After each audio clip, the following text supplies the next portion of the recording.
할렐루야. 또 이 한 주간도 오늘도 주님의 은혜로 승리하시고 또 성령 충만하시길 축복합니다. 자, 오늘 24장 말씀 계속해서 이제 예루살렘의 이 비참한 멸망에 대한 이야기인데, 오늘의 이야기는 특별히 더 예루살렘의 멸망이 지금 이제 에스겔은 그 포로로 잡혀가서 BC 597년에 여호야긴 왕과 함께 포로로 잡혀가서 바벨론에 있는 상태죠. 바벨론 상태이지만 아직 예루살렘은 멸망하지 않았습니다. 근데 오늘 이제 이 1절에 나와 있는 날짜이죠. 예언을 받은 날짜, 말씀을 받은 날짜를 보면 이제 그 날로부터 2년 후에 예루살렘 멸망, 그러니까 예루살렘 멸망이 임박한 시점에 이제 바벨론에서 다시 에스겔이 하나님의 예언을 받습니다. 오늘 말씀은 이제 그 24장 크게 두 부분으로 구분될 수 있는데요. 전반부는 1절로 14절까지 단락이 지어져 있죠. 여러분들 성경의 제목이 뭐라고 되어 있어요? 녹슨 가마의 예루살렘 이렇게 되어 있죠. 그러니까 첫 번째는 이 예루살렘의 상황을 녹슨 가마로 이제 비유하고 있어요. 그 녹슬어 있는 가마 안에 이제 온갖 고기와 뼈까지 다 넣고 이제 불로, 이제 강한 불로, 이제 뜨거운 불로 삶아내는 거죠. 그러니까 그 안에, 가마 안에 있는 것들이 우리가 사골 국물 우려내듯이 그냥 계속해서 불로 이제 이렇게 열을 가하니까 뼈들이, 이 살들이 다 흐물해지고 뼈들까지 녹을 정도로 그렇게 강력하게 이제 이렇게 다 없어지는데, 문제는 그 이후에 이제 지금 이 불로 처리하려고 하는 건 뭐냐면 그 녹이란 말이에요. 또 사실은 고기를 삶으려고 하는 것이 아니라 녹슨 가마에 녹을 벗겨내려고 하는 거거든. 근데 그 이제 모든 것들이 다 이제 삶아지고 녹아졌으나, 그런데 그 녹이 벗겨지지 않는단 말이에요. 그러니까 그 가마를 비워서 그 텅 빈 가마마저 다시 태워가지고 그 녹을 이제 없애버린다라고 하는 내용인데요. 그런 비유인데, 이것은 결국 이 녹슨 가마는 예루살렘을 의미하는 것이고, 그래서 예루살렘 성읍이 이 불을 때운다는 것은 바벨론의 공격을 받게 된다는 거예요. 바벨론의 공격을 받아서 어떤 이 엄청난 환난, 또 고난을 경험하게 되는데, 그리고 그 성민들이 이제 안에 있는 고기가 삶아지고 뼈까지 녹아진다는 것은 예루살렘 이 백성들이 죽거나 또 바벨론 포로로 잡혀가는 그런 상황을 비유한 것이고, 결국은 이 예루살렘 성읍마저 녹슨 가마를 태워버린다, 가마 자체를 태워버린다라고 하는 것은 예루살렘 성읍 자체가 어떻게 해요? 멸망을 당하게 된다라고 하는 것.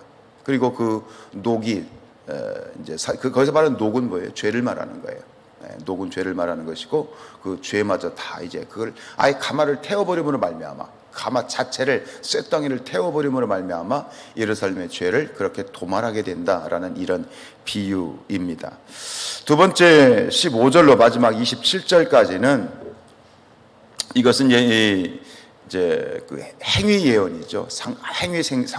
행위 상징 예언인데, 하나님이 15절에 보면 뭐라고 말씀하시냐면, 15절 이하에 보면 이제 그 16절에 내가 내 눈에 기뻐하는 것을 한번 쳐서 빼앗을 것이다. 이게 뭐냐면 네가 사랑하는 것을 내가 빼앗겠다 이거예요. 에스겔 자체에게.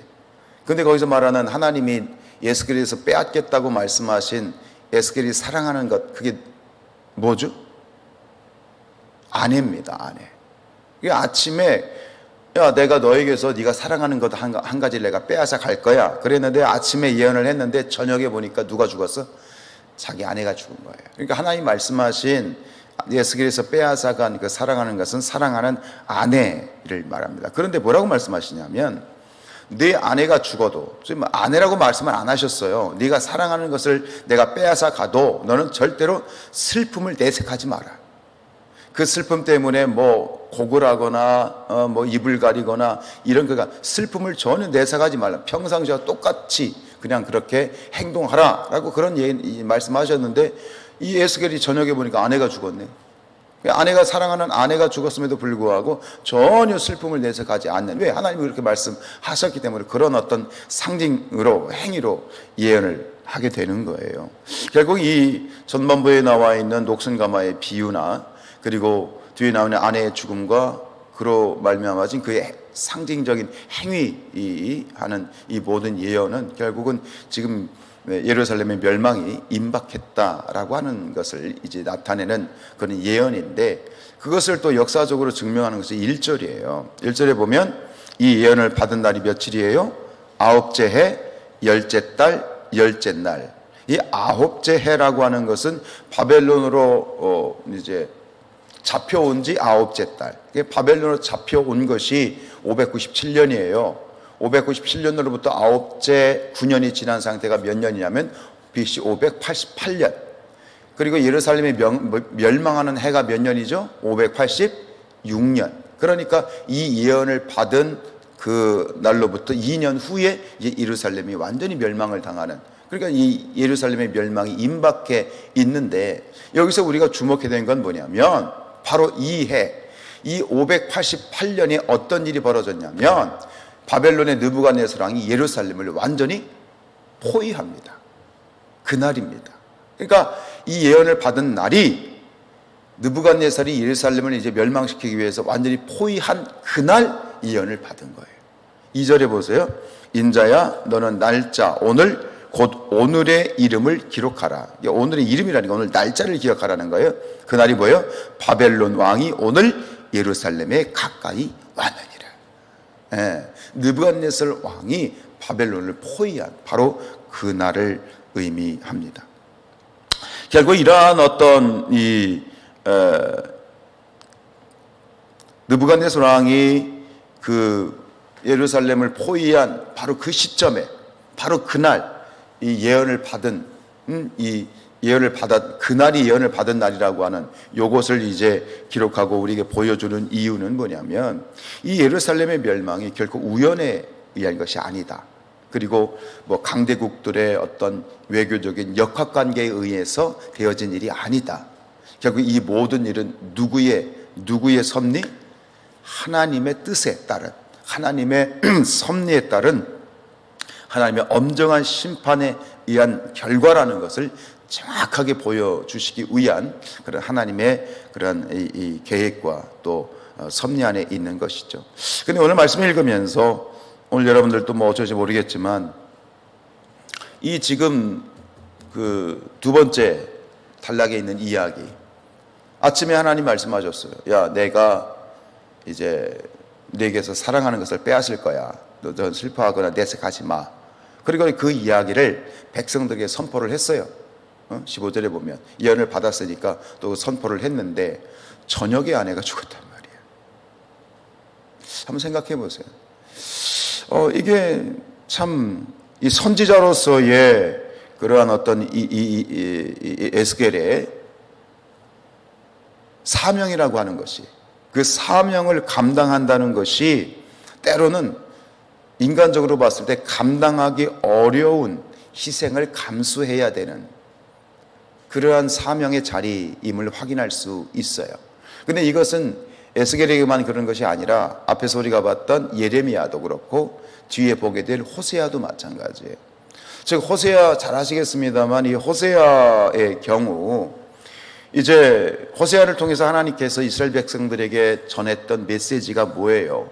우상 숭배하고 범죄를 한 그 정말 가증한 범죄를 짓고 있는 그 예루살렘과 이스라엘 백성들에게 주셨던 메시지는 아무리 그래도 너희가 회개하고 돌아오면 내가 너희를 받아줄게.